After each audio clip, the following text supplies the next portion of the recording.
teman-teman sekalian, kita akan lanjut perbincangan kita. Masih ada yang lupa diceritakan Paman Majid tadi mengenai perkawinan silang sesama saudara tadi dari anak Pongka Padang yang menjadi Taupitu itu.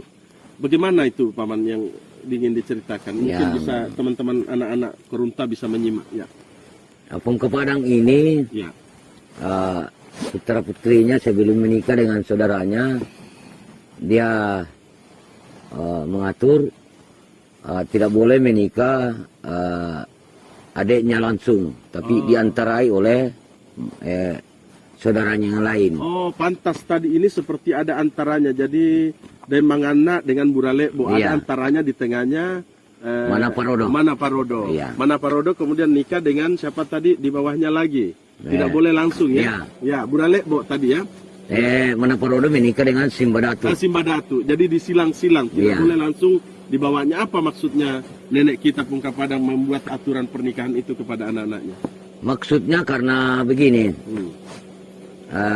Menurut pesan-pesan dari Rajin Makdopa, Amatua Riluwu, neneknya Swir Gading, mengatakan bahwa tidak boleh kita menikah dengan saudara, apalagi kembar atau persis, tidak ada manusia di antaranya.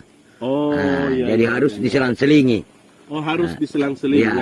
Ya, harus diselang-seling. Karena menurut Amatua Riluwu, Rajin Makdopa, kalau terjadi pernikahan dengan saudaranya yang tidak diantarai oleh orang manusia lain, saudara lainnya, itu akan datang balak bencana. Ada musibah. Ada musibah berupa gempa bumi, berupa tsunami atau lembontalu, berupa angin topan dan lain-lain sebagainya. Musibah lah ya. Musibah ya. Ya, jadi itulah pesan-pesannya Amatua Riluwu. Jangan sekali-kali di Sulawesi ini menikah dengan pada waktu masih bisa kita menikah dengan saudara. Sama saudara dengan langsung. Dengan langsung. Tanpa disilang-siling. Tanpa diselang-seling. Diselang-seling. Jadi makanya tadi pernikahan dari anak-anak Pongka Padang itu dilakukan selang-seling dari atas, mulai dari Mangana dan seterusnya ke bawah. Ya. Oke. Ini menarik sekali Paman. Kita langsung masuk ke tadi Paman ingin menceritakan dulu mengenai Daimangana. Daimangana menikah dengan Buralebo, yang kemudian menurut Paman inilah yang menjadi cikal bakal peleburan manusia 11. Begitu kira-kira? Iya. Ya, bisa dilanjut Paman supaya anak milenial kita paham ini bagaimana. Manusia 11 ini yang mau diceritakan. Ya, manusia 11. Yang pertama adalah Daintumanan. Yang selanjutnya menjadi Temuka Katabulahan atau pemimpin pertama di wilayah Kondo Sapata, Waisa Palelean. Perlu juga saya sampaikan sedikit. Kondo Sapata itu yang memberi nama adalah Pongka Padang dan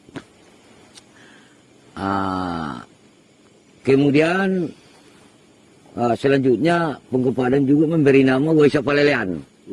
Iya. Yang banyak orang bertanya di mana itu wilayahnya Kondo Sapata. Waisa Palelean. Yang selanjutnya Kondo Sapata itu menjadi dikenal Pitu Lunasalu, tempat 7 kerajaan di Hulusan Sungai. Ya tepatnya sekarang Kabupaten Mamasa. Ya, hampir seluruh kabupaten Mamasa. Ya, hampir. Ya, kemudian Waisa Palelean, karena tadi Kondo Sapata artinya negeri satu hamparan atau daerah satu hamparan. Kemudian Waisa Palelean artinya dan sekitarnya, daerah sekitar Kondo Sapata. Atau biasa juga dikonotasikan dahulu dikatakan di arena Kondo Sapata Perpana Mamuju.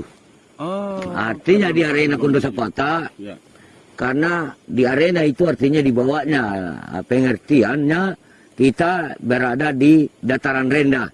Jadi dataran rendahnya itu adalah Mamuju, turun ke pesisir maksudnya. Mulai dari Paku sampai Mamuju. Sampai Suremana. Mamuju sampai Suremana ya. Enggak, karena Suremana itu adalah sudah lain. Oh iya. Ini Mamuju yang di sini ya? Ya, sampai Budong-Budong lah. Sampai Budong-Budong ya, kira-kira ya. Ya, kemudian sebelum Mamuju menjadi kabupaten ya, masa ya. kemerdekaan, sesudah kemerdekaan. Ya, lanjut. Nah, kemudian jadi Kondo Sapata Wesa Palelean artinya negeri satu hamparan dan sekitarnya. Dan sekitarnya. Ya. Nah, yang menarik Paman, yang perlu saya garis bawahi sebelum lanjut ini pelan-pelan supaya anak-anak kita paham. Menarik tadi itu bahwa yang memberi nama Kondo Sapata Waisap Paleleang itu adalah nenek kita Pongka Padang sendiri bersama dengan istri Tojekne ya. Iya. Lalu kemudian dilanjutkan oleh anaknya dan Tumanang itu tadi. Cucunya. Ya, anak dari Den Manganna. Den Manganna melahirkan Den Tumanang kan begitu. Kira-kira. Ya. Jadi misi Pongka Padang bersama Direktur Jekne ini dilanjutkan oleh cucunya yang bernama Den Tumanang. Ini Den Tumanang berarti diduga dia juga ada di sekitar Tabulahan. Iya. Okay. Dilanjut manusia 11 kedua Paman, atau silakan gimana? Sebelumnya saya menjelaskan satu persatu manusia 11. Lainnya ya. Saya ingin menceritakan dulu tentang bagaimana Pongka Padang mengembara di negeri temannya ini pada zaman dahulu kala. Pongka Padang mengembara itu mulai dari Tabulahan sampai Mamuju. Kemudian dia melantunkan syair dalam perjalanan sampai kembali ke Tabulahan. Wah, ini yang menarik teman-teman, ini menarik ini. Jadi ada syair yang dibuat oleh Pongka Padang. Nah, coba bagaimana syairnya ini? Ada dua. Ada syair yang namanya Sengo-Sengo Seratuk. Apa ini Sengo-Sengo Seratuk? Syair yang terpanjang, termasuk yang terpanjang di dunia. Oh iya, Sengo-Sengo namanya. Ya, Sengo-Sengo. Nama syairnya Sengo-Sengo. Berarti kemungkinan ini kelompok kayak sastra begitu ya? Iya. Yang kedua adalah syair yang terpendek, syair pendek. Namanya? Ya, tidak ada namanya, syair saja. Tetap Sengo-Sengo saja, Sengo-Sengo. Kelompok Sengo-Sengo. Ya, kalau Sengo-Sengo yang pendek, begini. Nenek Pongka Padang to umpayo-payo ia telembang umbatoran sungat naila lalino taulon tarai limbong kaluat mamasa waisa palelean. Artinya, waduh, luar biasa ini. Nenek Pongka Padang. Jangan dulu, menarik. Coba dibahas dulu nih Maman, mengenai apa yang diceritakan, ingin diceritakan oleh nenek kita Pongka Padang di dalam lagu itu. Artinya, Nenek Pongka Padang mempertaruhkan nyawanya untuk menjaga negeri ini. Mempertaruhkan nyawanya di dalam dunia untuk menjaga negeri ini. Tulung tarai limbong kalu masa Wesa Palelean dan sebagai lambang lontera di wilayah Mamasa sampai kepada daerah pesisir Wesa Palelean atau selanjutnya dikenal Pitu Bakbana Binanga. Lalu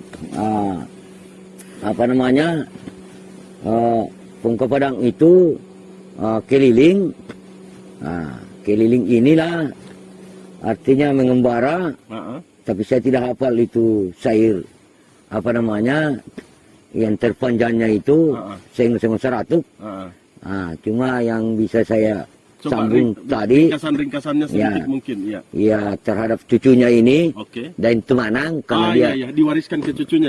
Dialah pemimpin pertama. Syairnya. Syairnya begini. Sengo-sengonya ya. Sengo-sengonya begini.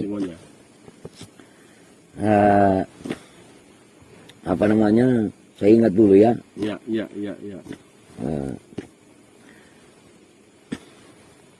Dan dian tahu pitu kombonto sampulo me sakit dek nenek Pongka Padang. Sikit dean tori jene mantakin tambaloan mantai pada limbulang. Tuka. Sempong buntu hulu meta netelang mai tiran sadi tabulang ian na petaha mana tabulan. Karena cucunya dan Tumanan dinobatkan menjadi petaha mana atau pembagi pusakanya seluruh saudara-saudaranya yang 11 itu. Oh, jadi sudah ada pesan dari Pungka Padang melalui syair tadi ini, Ya. Sengok-Sengok ini, Ya. bahwa dia membagi mana melalui tabulahan tadi itu. Iya, iya. Mana ini apa sebenarnya? Mana itu adalah merupakan banyak maknanya. Oh. Ada merupakan hadiah karena ya namanya ya pewarisan tanah-tanah ini dari Timungan Pungka Padang. Ini namanya apa namanya secara agraris. Makanya di atas itu ketika terbentuk kerajaan di Pitu Lunasalu atau 7 kerajaan di Lusalu itu ya itu kerajaan agraris. Betul. Jadi mana ini ya apa ya semacam amanah dan seterusnya yang diteruskan kepada cucunya. Mana itu artinya merupakan cenderamata yang diberikan diserahkan kepada cucunya oleh Pungka Padang kepada oleh cucunya. Pungka Padang kepada semua cucunya. Apa namanya di apa namanya dipercayakan cucunya ini yang anak sulung dari manusia 11 anak sulung untuk membagi-bagikan kepada saudaranya. Ini apakah berupa tanah atau berupa harta benda ya untuk menjadi penutur budaya sebentar atau dengan istilah adatnya Petanang Ngindo. Petanang Ngindo. Iya. Ini menarik sekali ya posisi Pungka Padang punya anak bernama Daimangana, Daimangana melahirkan Daim Tumanang, kan begitu Paman? Iya. Lalu kepada Daimangana dan kepada Daim Tumanang, rupanya Pungka Padang ini menitip banyak hal tentang kebudayaan, tentang mana tadi dan seterusnya. Menarik sekali nih, bagaimana Pungka Padang mewariskan nilai-nilai budaya kepada kita. Tadi saya senang sekali dengan syairnya. Saya pernah dengar syair ini dulu, kita pernah ketemu dan Paman menyampaikan syair ini. Saya pernah ingat. Kayaknya ada sambungannya di depan randu apa? Ya itu akan saya ambil tengah. Kalau dari depan bagaimana Pak? Dari depan begini. Ya. Randu na titana ngindu tio sok tapana langa mengkutana kada ada metule buku nalita.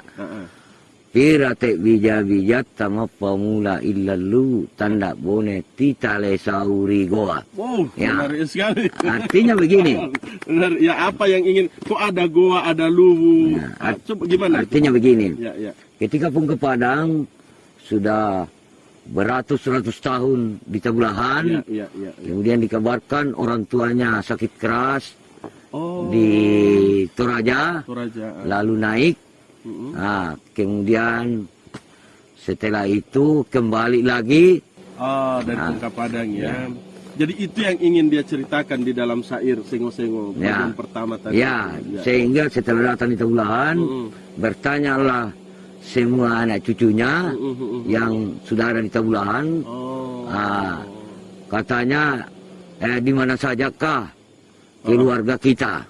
Maka Pungka Padang menjawab, ketika aku datang, duduk bagai aren, kemudian pengawal saya Tapanan Langang, dia juga duduk di samping saya. Jadi Tapanan Langang itu nama orang pengawalnya. Nama orang ya pengawalnya. Jadi Randuna Titanang Indu. Tiosok Tapanan Langang. Tiosok Tapanan Langang. Iya. Menarik sekali. Ya, lanjutkan sedikit lagi. Tadi saya mendengar ada tanduk gua Titale Soribone. Ini jauh sekali sampai ke Tanah Bugis ini. Sehingga bertanya para anak cucunya, katanya di mana sajakah keluarga kita?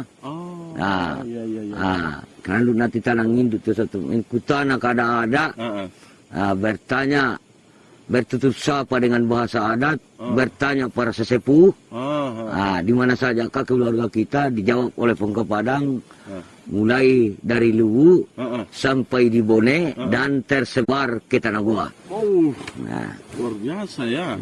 Sudah Pungka Padang ini sudah ada ya sampai berarti ya karena Pungka Padang ini kan bagian dari manusia 7 ya. Berarti saudaranya 7 yang lain ini kan sudah tadi siang teman-teman. Saya jadi lupa juga kita ingatkan bahwa Paman Majid tadi menjelaskan manusia 7 pertama tadi itu kan sudah menyerah, ada yang ke Bugis, ada yang kemana tadi ya. Tadi siang di manusia 7. Jadi mungkin ini ketika Pungka Padang ingin mencari keluarganya, dia menyebut ada yang ke Bugis, ada ke Gua, kan begitu tadi bertanya ya. Menarik sekali.